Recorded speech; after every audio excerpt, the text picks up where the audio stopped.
اعوذ باللہ من الشیطان اللعین الرجیم بسم اللہ الرحمن الرحیم۔ عزیزان محترم، کافی وقت کے بعد آپ کی خدمت میں دوبارہ دروس کا آغاز کر رہے ہیں اور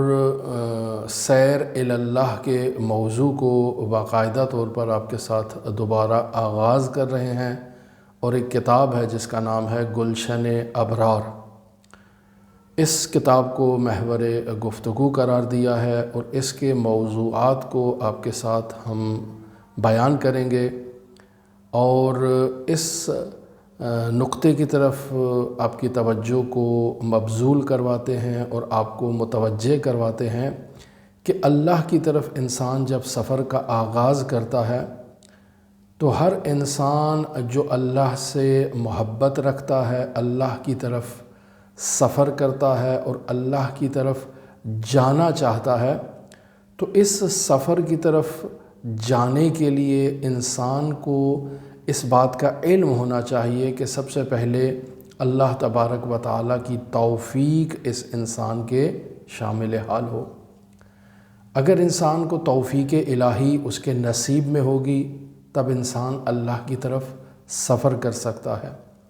اور اگر انسان کو اللہ توفیق ہی نہ دے تو انسان اللہ کی طرف سفر کو شروع نہیں کر سکتا۔ لہٰذا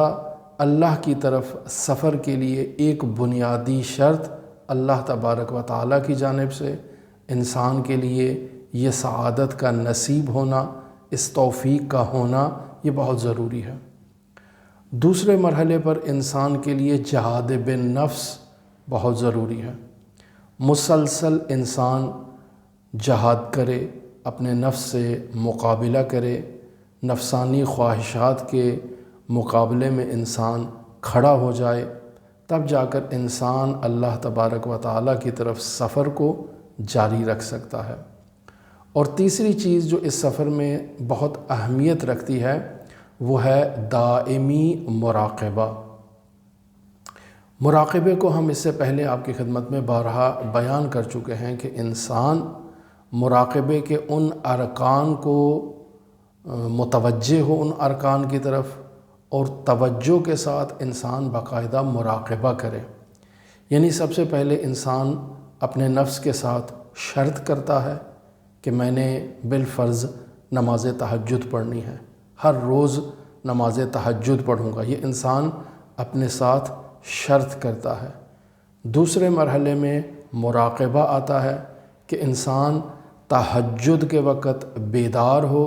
اور اپنی بیداری کو یقینی بنانے کے لیے انسان ان اسباب پر عمل کرے کہ جو انسان کی بیداری کو یقینی بناتے ہیں۔ یہ دوسرا مرحلہ۔ تیسرے مرحلے میں انسان تہجد کو ادا کرے، اور پھر اس کے بعد انسان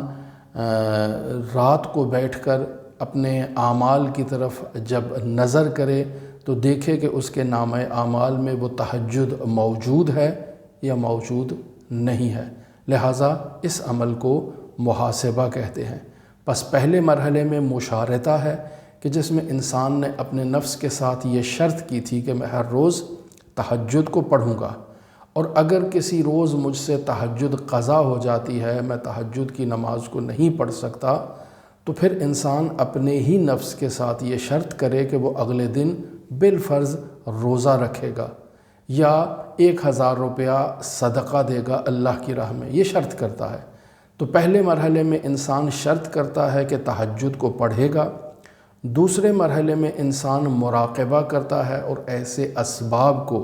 یقینی بناتا ہے کہ جس کے ذریعے سے وہ تہجد کے وقت بیدار ہو اور تہجد کو پڑھے، یہ دوسرا۔ اور تیسرا، انسان محاسبہ کرتا ہے کہ آج کے دن میں نے تہجد پڑھی ہے یا نہیں پڑھی ہے۔ اور چوتھے مرحلے پر انسان آ کر اس عتاب کی کیفیت کو اپنے لیے یقینی بناتا ہے کہ اگر انسان نے تہجد کو نہیں پڑھا اور تہجد کے وقت بیدار نہیں ہوا تو انسان یقینی بناتا ہے کہ اگر اس نے 1000 روپے کی صدقے کی شرط کی تھی تو اگلے روز 1000 روپیہ صدقہ دے، یا اگر اس نے روزے کی قید لگائی تھی تو اگلے دن وہ روزہ رکھے۔ بس اس تمام عمل کو مراقبہ کہتے ہیں، لیکن بطور معمول ہمارے ہاں جو رائج ہے اس دوسرے عمل کو مراقبہ کہا جاتا ہے، یعنی اپنا خیال رکھنا، وگرنہ در واقع اس مجموعے کا نام جو ہے وہ مراقبہ ہے۔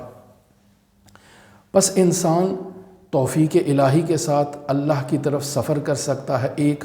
دوسرا جہاد بن نفس کے ذریعے سے انسان اللہ کی طرف سفر کر سکتا ہے، اور تیسرے مرحلے میں انسان مراقبے کے ذریعے سے اللہ کی طرف سفر کر سکتا ہے۔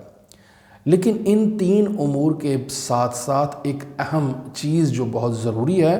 وہ اس ملکوتی اور معنوی سفر میں انسان اس سفر کے لوازمات کو، طریقے کو اور راستے کو اچھی طرح سے پہچان لے۔ اگر انسان اس سفر کے لوازمات کا علم نہ رکھتا ہو تو انسان اس سفر میں کامیاب نہیں ہو سکتا۔ لہٰذا علم ہونا، سیر و سلوک کیا چیز ہے، اللہ کی طرف سفر کیسے کیا جا سکتا ہے، کن کن مراحل سے انسان کو عبور کرنا ہے، کون کون سے جو ہے وہ فراز و نشیب اس سفر میں انسان کے سامنے آ سکتے ہیں کہ جن کا خیال نہ رکھتے ہوئے انسان جو ہے وہ ہلاکت میں مبتلا ہو سکتا ہے۔ پس علم کا ہونا ضروری ہے۔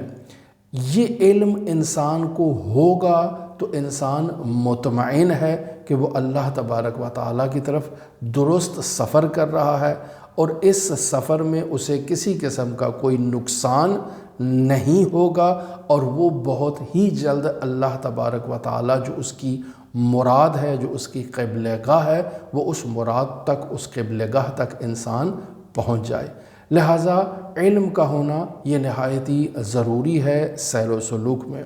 بس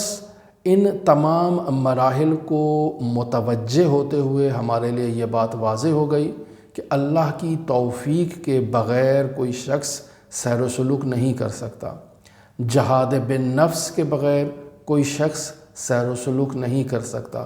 مراقبے کے بغیر کوئی شخص سیر و سلوک نہیں کر سکتا، اور علم کے بغیر بھی کوئی شخص سیر و سلوک نہیں کر سکتا۔ لہٰذا ہم آپ کی خدمت میں ان موضوعات کو علم کے طور پر بیان کرنا چاہتے ہیں، تاکہ وہ افراد جو اللہ تبارک و تعالیٰ کی طرف سفر کرنا چاہتے ہیں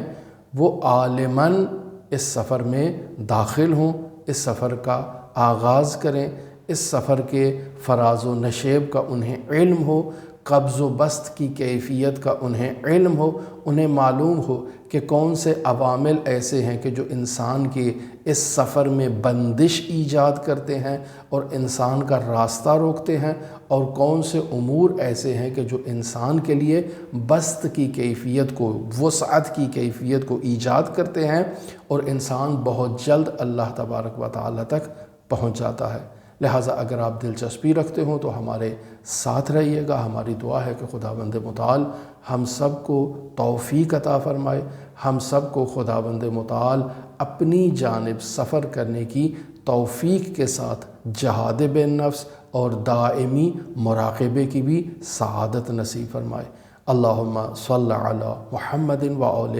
محمد۔